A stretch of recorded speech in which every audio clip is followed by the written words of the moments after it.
Hello बच्चों, चलिए शुरू करते हैं। प्रश्नावली 1.2 का प्रश्न संख्या 3 देखते हैं क्या है। अभाज्य गुणनखंडन विधि द्वारा निम्नलिखित पूर्णांकों के एचसीएफ और एलसीएम ज्ञात कीजिए। हमें यहाँ पे कुछ संख्याएं दे रखी हैं, हमें इनके एचसीएफ और एलसीएम ज्ञात करने हैं। तो किस तरीके से करेंगे चलिए देखते हैं। अब पिछले क्वेश्चन में तो हमने दो दो संख्याएं दे रखी थी, एचसीएफ एलसीएम देख लिया। अब हमें तीन तीन संख्याएं दे दी हैं, तो घबराने की जरूरत नहीं है। कितनी भी संख्याएं हो आप आसानी से एचसीएफ एलसीएम निकाल लोगे। देखते हैं कैसे, बिल्कुल सरल मेथड से। सबसे पहले देखो हमें क्या संख्याएं दे रखी है, 12, 15 और 21। तो इनके क्या कर लो, अभाज्य गुणनखंड कर लो, क्योंकि यही विधि उसने बोली है। तो 12 के अभाज्य गुणनखंड करेंगे तो किस पे जाएगा, 2 पे, 2 छिक 12, फिर 2 पे जा रहा है 2 तिया 6, फिर ये 3 पे जाएगा 3 एकम 3। कोई प्रॉब्लम नहीं है, समझ में आ गया। फिर 15 के गुणनखंड कर लो।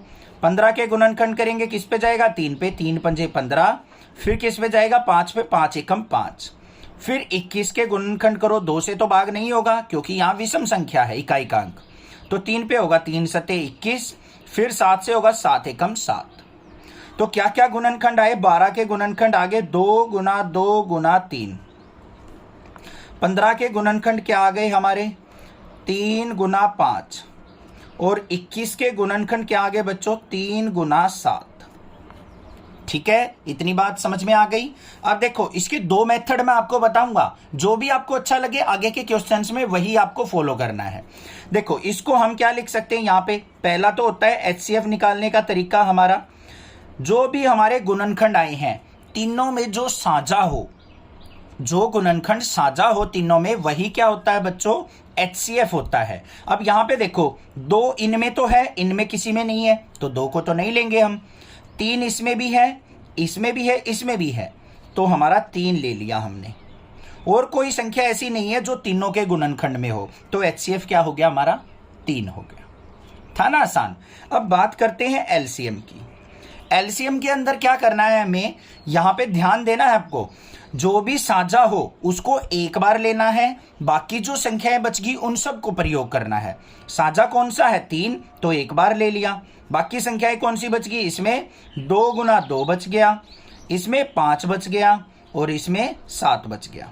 बस देख लो क्या आ गया, 3 दूनी 6 दूनी 12, 12 पंजे 60, 60 सत्ते 420। तो एलसीएम कितना आ गया, 420। एचसीएफ आ गया 3। दूसरा तरीका क्या था, मैंने पिछले क्वेश्चन में बताया था, इनको घात के रूप में लिख लो बच्चों। यहां पे इसको क्या लिख सकते हैं, 2 की 2 गुना में 3। इसको क्या लिख सकते हैं हम, 3 गुना में 5। और इसको क्या लिख सकते हैं, 3 गुना में 7। जो हमारा एचसीएफ होता है उसका मतलब क्या होता है, न्यूनतम घात। अब 2 की न्यूनतम घात देखो, इसमें तो है 2 बट इनमें नहीं है, तो उसको तो नहीं लेंगे। अब 3 की न्यूनतम घात क्या है, इसमें भी 1 है, इसमें भी 1 है, इसमें भी 1 है, तो न्यूनतम घात क्या हुई, 3 ही तो हुई। बस एचसीएफ हो गया।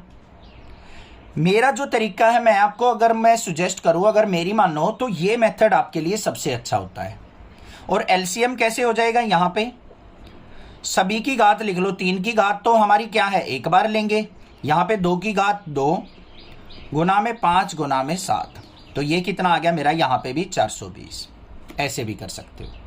ठीक है, अब चलते हैं इसके दूसरे पार्ट पे। दूसरे पार्ट में हमें क्या दे रखा है, 17, 23, 29। 17 के गुणनखंड करो, तो 17 के गुणनखंड करेंगे तो 17 पे ही जाएगा, 17 एकम 17। हम 23 के गुणनखंड करेंगे तो 23 भी किसी से भाग नहीं होता, तो 23 एकम 23। और 29 के अगर गुणनखंड देखो तो 29 भी किसी से भाग नहीं होता, 29 एकम 29। तो यहां पे 17 के गुणनखंड क्या आ गए, 17 गुना 1। 23 के गुणनखंड क्या आ गए बच्चों, 23 गुना 1। और 29 के गुणनखंड क्या आ गए, 29 गुना 1। अब आप सोचोगे सर आप तो ये बताते थे कि 1 तो लिखना ही नहीं होता है, परंतु बच्चों जिसमें ओनली हमारा एक ही गुणनखंड बनता हो तो उसको हम जोड़े में लिखते हैं 1 गुना करके, अकेला नहीं छोड़ सकते हम। ठीक है, इसलिए लिखना पड़ा। तो यहाँ पे एचसीएफ ध्यान से देखो क्या आएगा हमारा। एचसीएफ क्या होता है, तीनों में साझा, तीनों में कुछ भी साझा नहीं है, बस 1 है, तो 1 ही हमारा क्या हो जाएगा, एचसीएफ। अब बात करते हैं एलसीएम की। एलसीएम में क्या होगा, जो भी साझा हो उसको एक बार लेते हैं। तो यहाँ पे तो कुछ भी साझा नहीं था, 1 ही है, उसको लिखने की जरूरत नहीं। बाकी जो गुणनखंड बच गए उन सबकी गुना, तो 17 गुना 23 गुना 29। इनकी गुना कर लेते हैं हम, क्या आएगा यहाँ पे, 17 गुना 23 गुना 29, 11,339। ये HCF हो गया, ये LCM हो गया। समझ में आ गया। अब देखते हैं इसका तीसरा पार्ट क्या है। तीसरे पार्ट में हमें संख्याएं क्या क्या दे रखी हैं, 8 दे रखी है, तो 8 के गुणनखंड कर लो। 2 चौक 8, 2 दूनी 4 और 2 एकम 2। ठीक है। 9 के गुणनखंड कर लो बच्चों। 3 तिया 9, 3 एकम 3। फिर 25 के गुणनखंड कर लो। 5 पचे 25 और 5 एकम 5। हो गए सारे गुणनखंड, लिख दो। अब 8 के गुणनखंड आ गए 2 गुना 2 गुना 2। 9 के गुणनखंड आ गए हमारे 3 गुना 3 और 25 के गुणनखंड के आ गए हमारे 5 गुना 5। ये आ गया। अब सबसे पहले देखो यहां पे HCF देखेंगे हम। HCF का मतलब क्या होता है, हाईएस्ट कॉमन फैक्टर, महत्तव समापवर्तक। अब बच्चों ऐसी कोई भी संख्या नहीं है तीनों के गुणनखंड में जो साझा हो। ठीक है, तो हम इस केस में क्या लिखेंगे, जो ये एक आए हैं ना, इनको भी आप साथ में लिख लो। जिसमें कोई भी गुणनखंड साझा ना हो ना, उसके केस में हमें एक लिखना होता है। क्यों? जिससे आपको पता चल जाए अब HCF क्या माना जाएगा, हमारा एक माना जाएगा, क्योंकि इनके बीच में कोई भी साझा गुणनखंड नहीं था। अब बात करते हैं LCM की। LCM कैसे आ जाएगा, यहां पे 2 गुना 2 गुना 2, ये तीनों गुणनखंड ले लिए हमने। उसके बाद हमें क्या लेना है, 3 वाले गुणनखंड भी लेने हैं, 3 गुना 3 और 5 वाले भी लेने हैं। सारे गुणनखंड लेने हैं हमें। तो क्या हो गया यहाँ पे, 2 दूनी 4 दूनी 8, 8 तिया 24 गुना में 5 पचे 25 तिया 75। तो 75 की और 24 की अगर मैं गुना करूं तो मेरे पास ये आ जाएगा 1800। तो हमारा HCF हो गया 1, LCM हो गया 1800। समझ में आ गया किस तरीके से करना था। कोई भी दिक्कत लगे आप मुझसे पूछिए, मैं आपकी मदद जरूर करूंगा। आप भी चैनल को सपोर्ट कीजिए, ज्यादा से ज्यादा शेयर कीजिए, अपनी क्लास में नेक्स्ट क्लासेस को बताइए बच्चों को। Thank you students for watching next classes video.